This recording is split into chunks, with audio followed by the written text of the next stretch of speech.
this is Jenny from Just Being Me, and you're listening to the Learning to Love Yourself podcast, the show that inspires you to put yourself first. Learning to love yourself on the path to happiness. Learning to love yourself on the path to happiness. So today I'm sitting with Lucy James, who has been in my online world for 3-4 years. Well, pre-COVID, wasn't it? Pre-COVID, yeah. Yeah, super. God, isn't that a long time now? And I'm going to let Lucy introduce herself and tell us a little bit about what she does. So I'm Lucy. I am a psychic reader, mindset and business coach. So I help women predominantly who have their own business, but also don't. So help them with their confidence, their clarity, and with their sales, that they don't have that self-doubt and they can step into their magical power. Absolutely fabulous, because it's great. You know, people talk to me about the fact that I have people on that pretty much are in the same remit as me, but we all do it differently and we all do it in a different way, don't we? Yeah. And actually the most important thing for people to realize, I think, is the fact that we're all also on our journeys.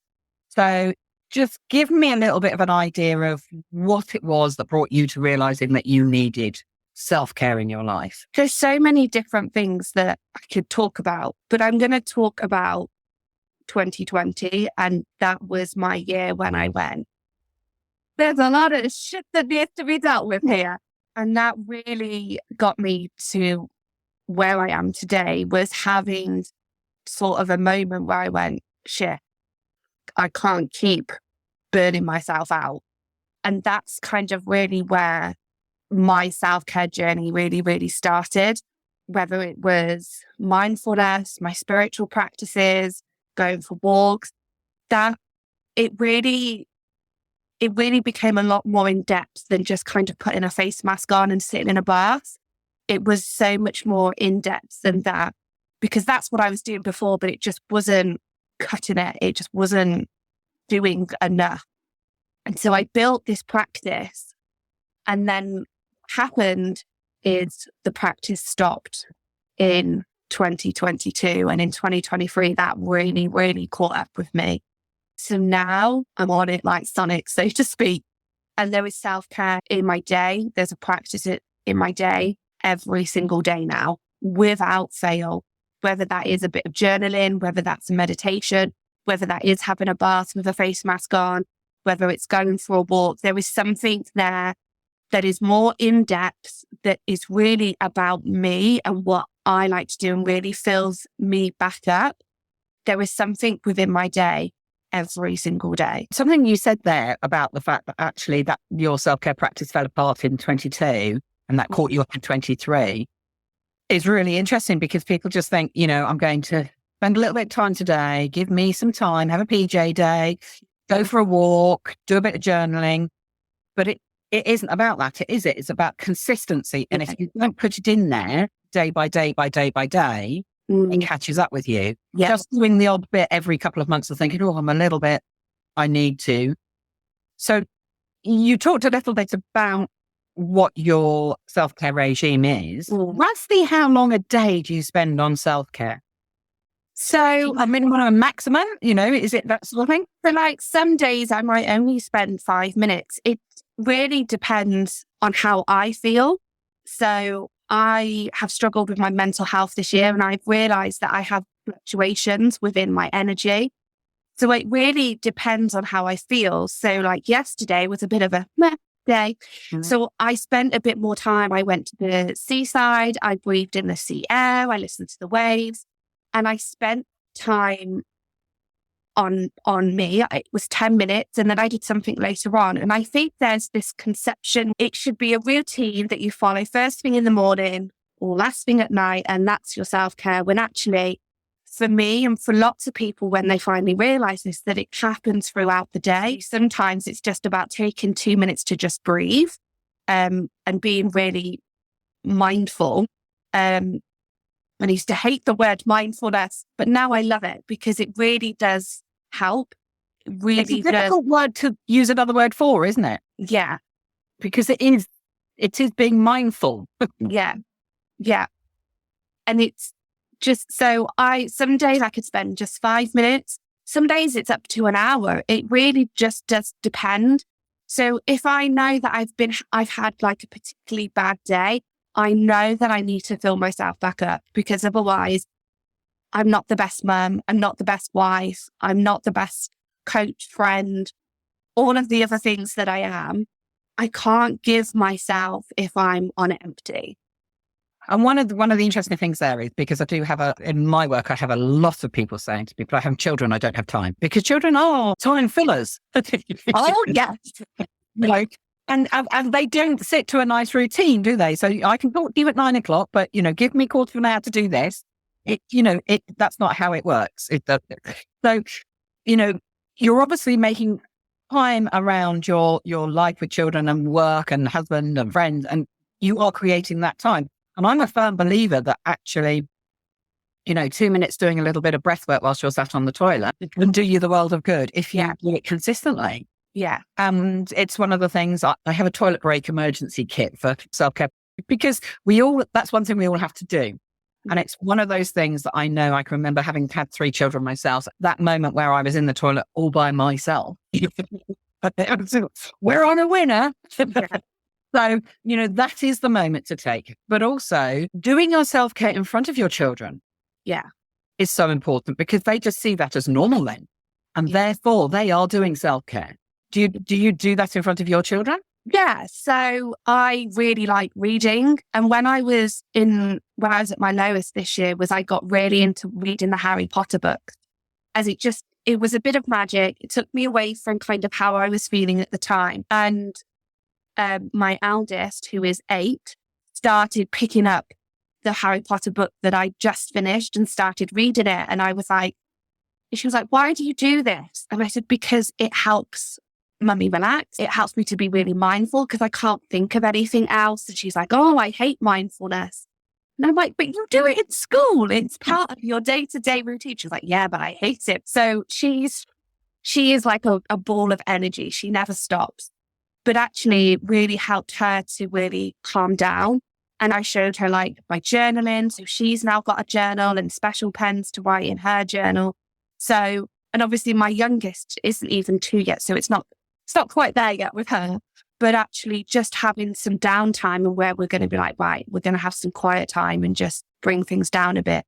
We do that just to, so that it normalizes that we're not all on the go all the time, even at her age, that she gets to have time with cuddles and expressing herself. One of the things that I can remember doing with my children, and I can remember it was really calming at the time for them and me, but I didn't actually label it at the time, was going to the swings. Because the consistent movement of pushing on the swings, and even I could do it with 2, was great for me, calm me down. They're swinging, it makes them feel good. That motion, we have rocking chairs, we have swinging chairs in the garden, don't we? Because that's a good motion for us as humans. And just doing that. So for me, self-care and mindfulness is something you can absolutely do with your children around. And the more, in fact, I have a young girl in my life. Well, young, she's not young, she's in her 30s, but for me, that is young. And her children actually come up to her, because they're doing breath work and mindfulness in school, and say, Mummy, just breathe. Come on, we'll breathe together. And I just think that's amazing. Children are sponges. They will just pick up what they're doing. But also, what's your feelings about the fact of needing time away from the screen, because we are all so screen orientated these days? Yeah, I will have time where the screen goes off. In the night, it goes off. I mean, some days I work in the evening, so it's not always off as early as I'd like it. But, we spend so much time kind of scrolling and getting into that scroll hole that people think that that's self-care, and it's actually not. You're just taking on everybody else's energy, when actually you should just be focusing on you and your own energy and how you feel, rather than reading everybody's shit that they put on there. It's also the whole blue light thing, and it's all the electrostatics and all the rest of it that happens with that. But it's so, when you're talking about that, I was just thinking to myself, actually, when I started really concentrating on what I knew, basically for me, it was my journey to getting to know myself rather than self-care, if you like.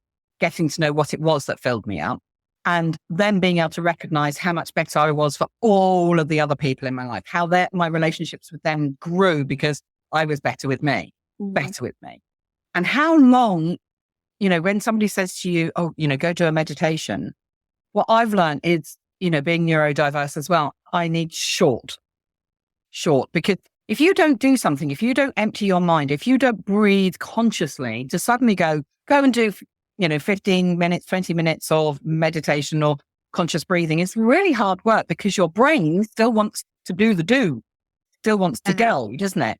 And I think that misconception with meditation is that our brains should switch off, when actually our brains are made so that they are always firing. Absolutely. And actually, this is something that, I teach, within my practice with other people, is that actually I don't want your brain to switch off when you're meditating and listening to me, because actually there's something very wrong with your brain. It can go silent, because that's not normal. It is normal for it to suddenly go, do you remember that thing that you did 100 years ago and made you feel really embarrassed? And you're like, why am I thinking of this now? But actually, it's just about coming back to the breath and reminding yourself of, I'm just going to put that to one side and I'm going to come back. And it's just that. I think somebody had never done meditation before. And I said, just start with 1 minute of just breathing for 1 minute. You don't have to listen to anything if you don't want to. You don't have to use essential oils. You don't have to use crystals. I said, but you can if you want. There's no right there's no wrong. But it's just about coming back into this present moment. You can meditate while you walk. You can meditate while you wash the dishes. You don't have to sit there like Zen, completely silent for hours. I had somebody say to me, but I can't cross my legs. No, that's fine. You don't need to. That I think we have all been sort of made into this place of we have to follow these rules. And actually, that's one of the things that, for me, I don't know about for you, but for me, that I look at and I think to myself, okay, actually scrap the rules, because the rules are actually creating more of a problem. Because like you say with meditation, you have to go with it in the way that you go with it. Yeah. And therefore you're calm. If you go, I've now got to be walking in these woods and I've got to be doing this and I've got to be imagining this and I've got to be, that's not the place that you're going to go. It is the place that you just need to let the calmness around you and do your thing. Yeah. And that's absolutely fine. And it's building the practice, isn't it? And I think about me 2 years ago and I think about me now. Mm. So that's the kind of the daily strategy. Do you have a bigger strategy if life goes wrong? If, the shit hits the fan, okay. Because I don't know about you, but if something goes for me, it doesn't build. I notice it when it builds. It's when it whams me straight in the face. So after this year, I definitely have a strategy for when shit hits the fan. And that is about taking time away. Mm-hmm. And actually, instead of trying to do all of these things, is actually, and this is a really hard thing to do if you've never done it before, but actually just sit with the emotion and actually processing it, because we're so busy all the time that actually sometimes the reason that it builds up is because we just haven't had a moment to process all the things that are going on. And yesterday I was saying that I felt a bit meh. I wasn't, good, I wasn't bad, but I knew that I was, I could have gone down a bit of a slippery slope. And that was because I'd seen my specialist nurse for the first time since I'd had my breakdown. And so obviously had to rehash all that, which got me quite upset. So I had to have some time to process it, which is why I went straight to the beach. If I hadn't have done that, and that had led into today, and then today's madness of school plays and being late would have trickled into tomorrow, and then that would have become bigger and bigger and bigger. And even though they're small things, they mount up. So now it's a non-negotiable. I have to do self-care every day, and that will look different depending on what I'm doing. But that strategy, that bigger strategy, is taking time away. I did that this year. I went on holiday, like annual leave for my business, sick leave, whatever you want to call it. I didn't do anything for a good 6 months. and I stopped, and I had to feel those feelings, which were hard. It was exhausting. It was really tough. But actually, if I'd have done that sooner, I wouldn't have got to where I am. But I'm so glad that I did, because I'm now where I am now. And I don't know if I'd have had that recognition and realized that actually I need to put a plan in place for when shit hits the fan and life gets a little bit too much. So yeah, so it's probably, I have a box which has all of my favorite things in. So it'll have kind of Coke in it. It'll have a chocolate bar in it. It has some letters that I've had people write to me. It's like my little emergency SOS mental health box. Instead of a first aid box, it's my mental health box.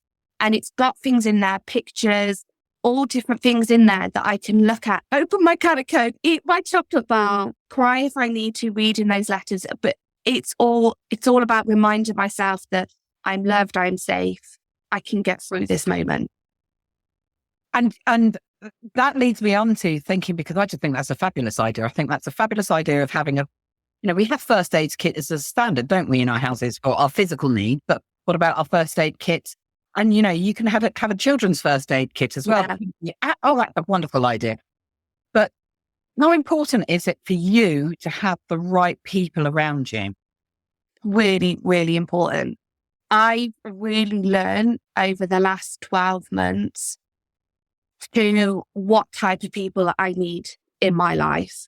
And the people that have stuck by me over the last 12 months are the people that I will keep in my life forever, because they have helped me through my darkest moments that I think I'll probably ever experience.